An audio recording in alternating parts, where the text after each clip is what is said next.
Hey guys, this is SF and welcome to Random Talk Sundays. This week it is pencil base. That's not the right one, but pencil base. This one, he is coming up. He's the next event series in global, so why not farm him? I'm pretty sure I didn't max luck him, so that's another add to my count. So Izanami, Sarada, and Noma relatively bring your OP with no gravity barrier monsters, and it should be okay. Let's bring Lancelot X, because why not?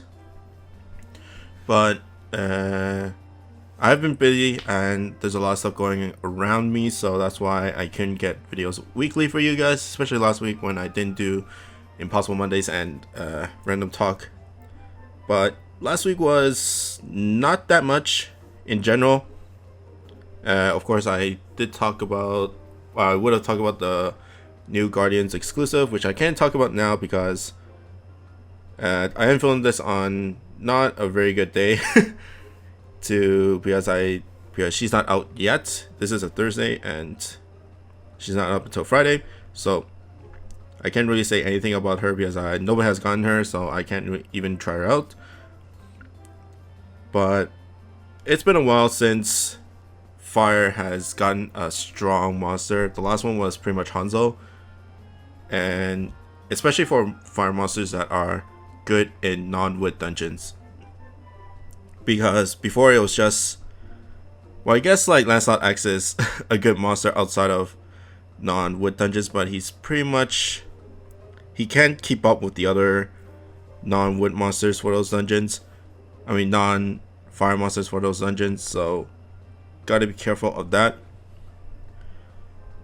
But she has DPS, she has damage, and the no warp, the super no warp is okay. It's not a major jump, especially with one or with a few no warp, with a few warps there, but it's still okay. And it's only for attack stat, not her bomb combo damage, so boo-hoo for that.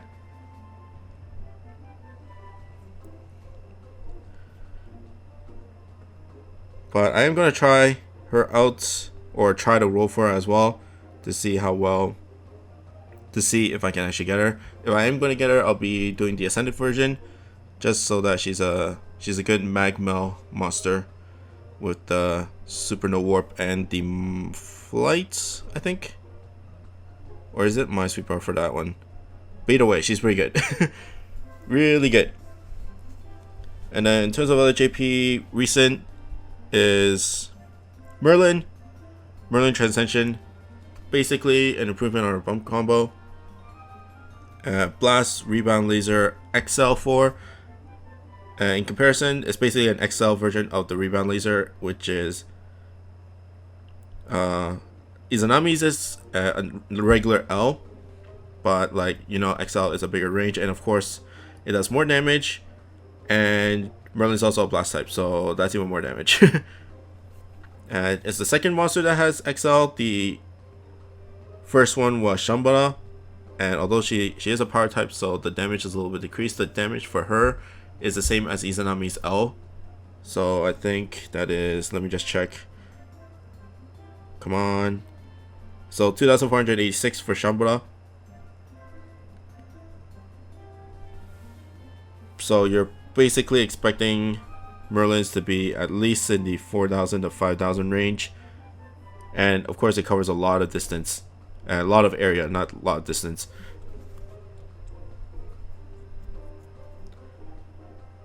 So look forward to that. And the new series, not much, nothing really special, although like the light farmable is really cute as hell. And then you have another Eden monster with Columbus, and yeah, that's pretty much it. Ooh, that last hit onto that damage wall, that was a little risque, but it's not that big of a deal. Okay, final bus bar. Yeah, pencil base is relatively easy if you have Sawdust, and not the best weak point for Sawdust, so I'm just gonna skip it. But yeah, usually this stage is all about pinching, although I'm not really pinching in my other floors, but should be okay. But once they go into counter mode, once you hit the park the counter mode, then it'll shoot out damage walls. And the damage walls are where the non-top, I forgot which one it was, but like basically it will show a damage wall in a specific direction. Just make sure you don't hit it, and then you'll be fine.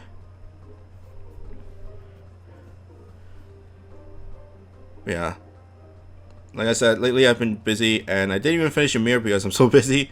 I couldn't finish everything. I am only like 10ish away, and I didn't expect to finish before the Dream Shell stuff starts, but most likely I have to double dip on it.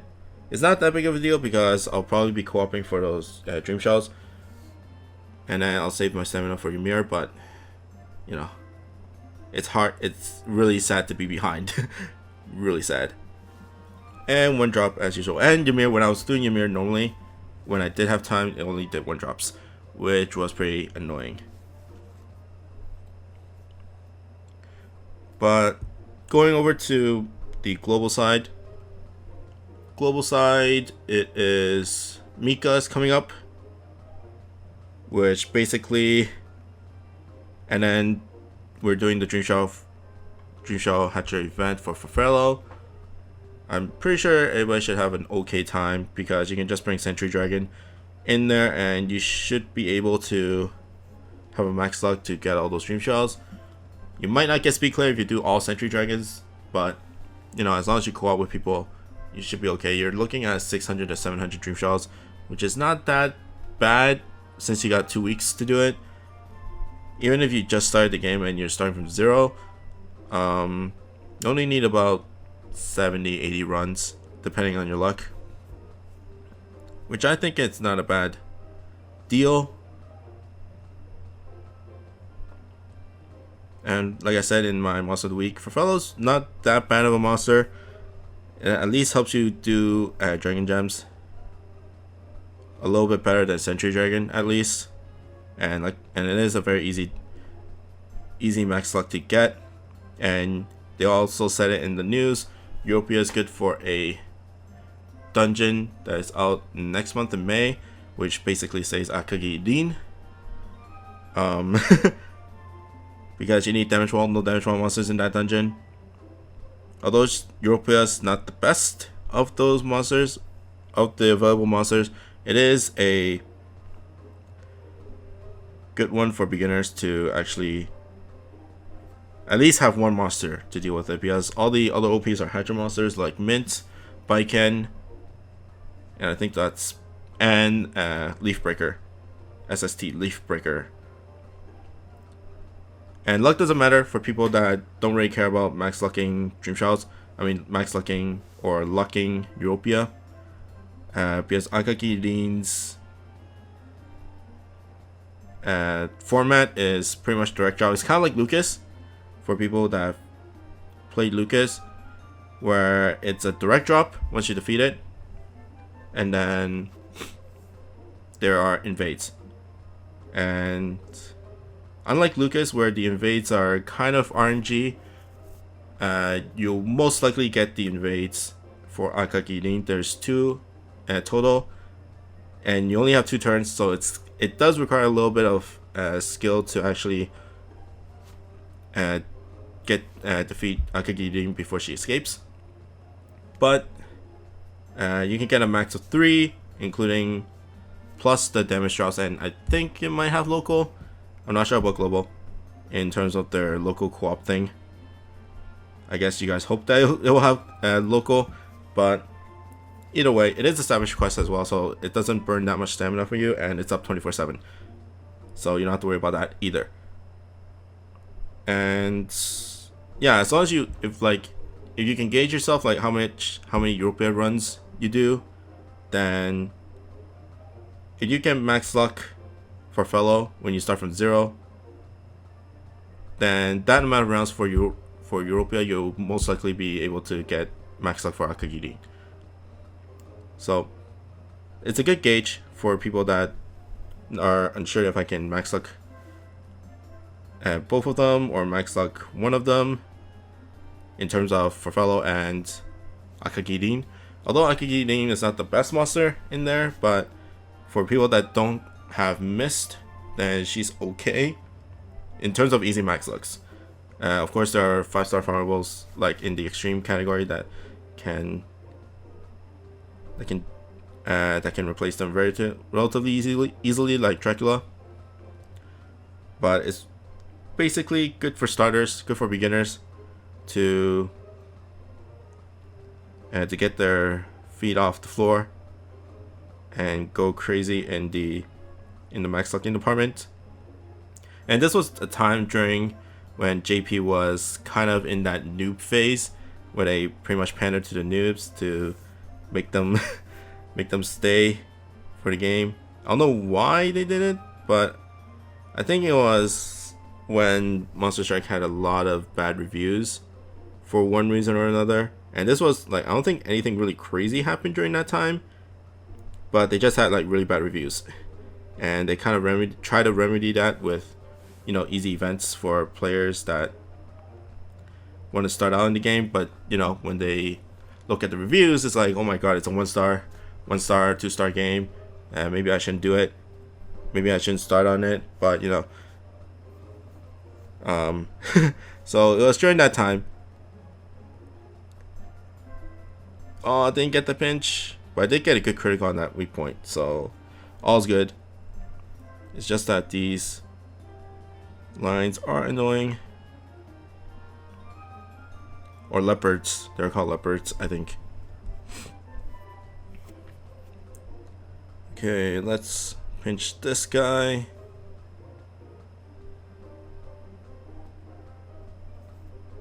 I don't know why I didn't max luck pencil base. Well, it was during the time before I didn't really care about max lucking that much. I did max luck when I feel like max lucking in new events, but I didn't really care about max luck bonuses because I don't think, like, I just hit like 30 and I was like, okay, I'm done kind of thing, because that's where Hakwa is. But yeah, I don't know why. But right now I'm just like trying to get my best. I'm closing in on 200. I'm at like 185, 6, 7. So I'm getting there. And let's strike shot. I should not strike shot like that.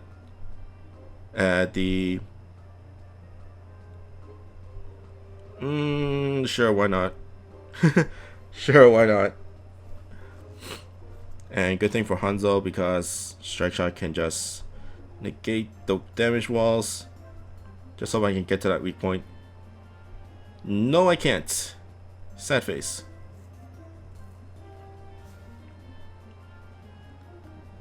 And pencil base is, yeah, and then pencil base is not that great of a monster as well, so that's why I probably didn't bother with it. But it is a very easy max luck. And the dash was unique at that time. Wait, he didn't get dash when he was first introduced. No, he didn't. It was when what's her name? Halloween Lilith was the first one that introduced dash, and then pencil base got it through the buffs. Okay, let's do one more run, because I'm running out of things to talk about. And like I said, there's not much. Oh yeah, and I guess during this last one I'll talk about what they're gonna. The last thing about the news during the Dreamshot Hatcher events for Global is unique max lugs for events coming in later in the month. Basically signals Shambala, and kind of lines up with Mika coming up. Mika's Transcension coming up, because Mika's really good for that stage as well. I wouldn't say she's the OP one, but she is the safest one out of pretty much every single monster in the game. that when Shambala was first introduced, Mika's transition wasn't there, so that's why nobody really cared much. But it's really good because Shambala is a no damage, has damage walls and gravity barriers, and Mika has both of them. Before, when she wasn't there yet in Japan, it was Beethoven that got the nod. But then Mika came and then, you know, basically screwed Beethoven over. So sad life Beethoven. But Beethoven's coming up. Hopefully his transition will be really good. But we don't know. Because you can't really make it, like, even if you combine the two, no damage wall, no gravity barrier, and then you just combine the strike shot, you just get the Ascension strike shot with the motivation strike shot, then that basically kills Mika in every single way possible. And Mika is a limited monster, and for people that kind of compare about stuff, the limited monsters are usually better than the non-limited monsters, and then exclusives are a little rank higher. So you can compare like Joan with like Hamlin for one reason. Like there's a big damage discrepancy, and you know, ability wise and all that stuff. But either way, like Shambala is different. I wouldn't say it's crazy hard, but it can be super hard for people that are not used to it, because you do have to plan your shots ahead of time, like who gets the shield, who gets the sword, and when to strike shot it gets, and then the last few stages is really annoying with the magic circles.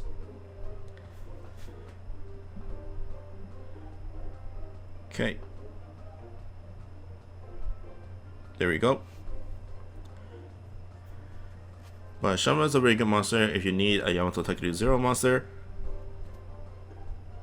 I think that's her main use. Like for other stuff that I use her in is the 32nd floor of the tower.